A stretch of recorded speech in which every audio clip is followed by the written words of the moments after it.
Okay, here we are at part 4 of this, and this is shading.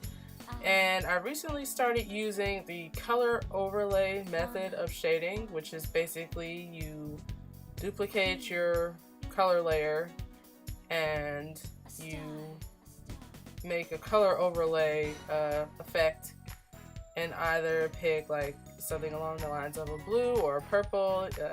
They're taught to never shade with gray, and for good reason, it looks dull. But my way of shading is actually backwards, I guess, by how some people do it. Some people just create the blank layer, put the overlay on it, and then start coloring in any color, because the overlay will make it that dark purple or dark blue that you're shading with. What I do is I duplicate my entire color layer and then put the overlay over it and then start erasing to create light. And that is actually a little bit backwards than what people do, is they just go and shade in, they color in as they go. I actually erase as I go. And a good way to keep your light source constant is to actually just draw a little sun somewhere, wherever you want your light source to be coming in. Actually, I created another layer and it says light on it. Always name your layers. That's my greatest tip to anybody. I originally wanted her locket or her compact to be giving off light, but I nixed that idea halfway through, but the little sun is still on there.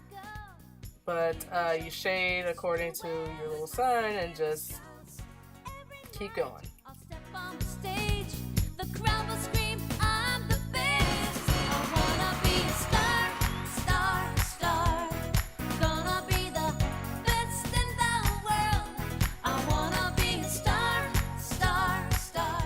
So once I've gotten all of my major light sources erased, I go back and I airbrush around the areas, and I use the smudge tool to make creases and how to do hair strands. That's how I do it. I just use the smudge tool and I airbrush the color back on there if I overdid it. Like right there, I overdid it a little bit. On her arm, I overdid it.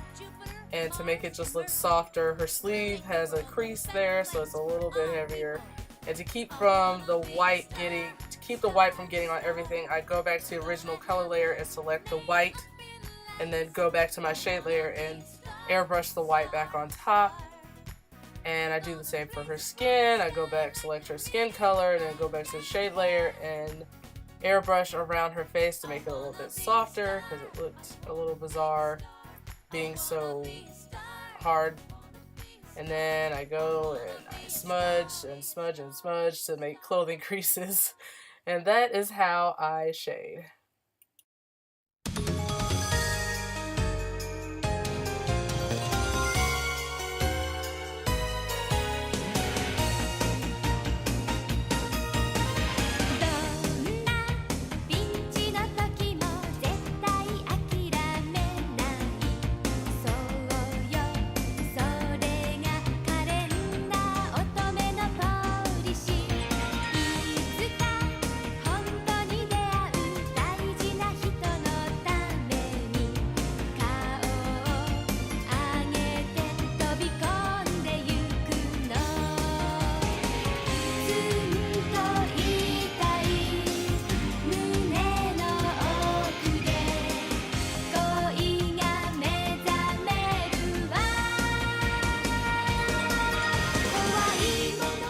Okay, so this last little bit is how I shade her face, which is actually a lot of soft airbrush shading because, well, just because it just looks good to me.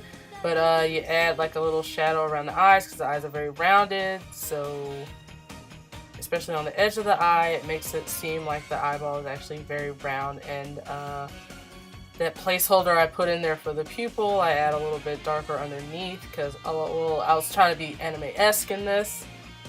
But I actually do draw in a dark pupil and I airbrush around that, and as you can see, the eye shade is actually taken a nice form now. And then I add little darker details like that. I don't like that one.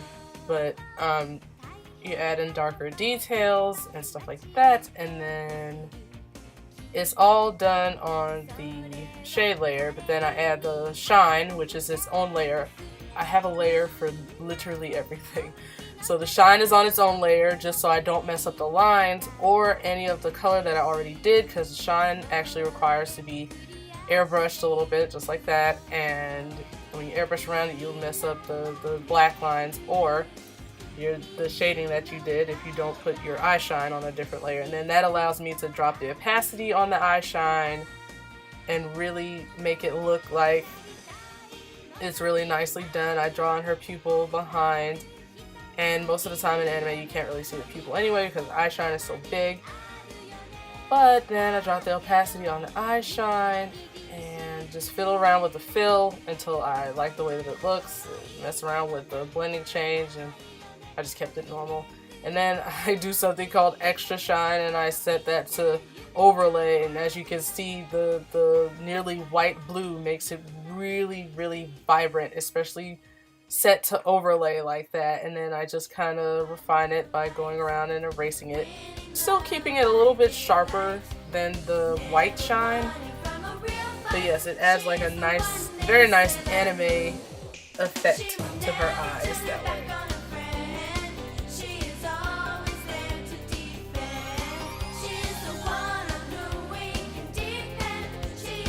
And so that's basically how I do my sketching, my line work, and my coloring, and my shading.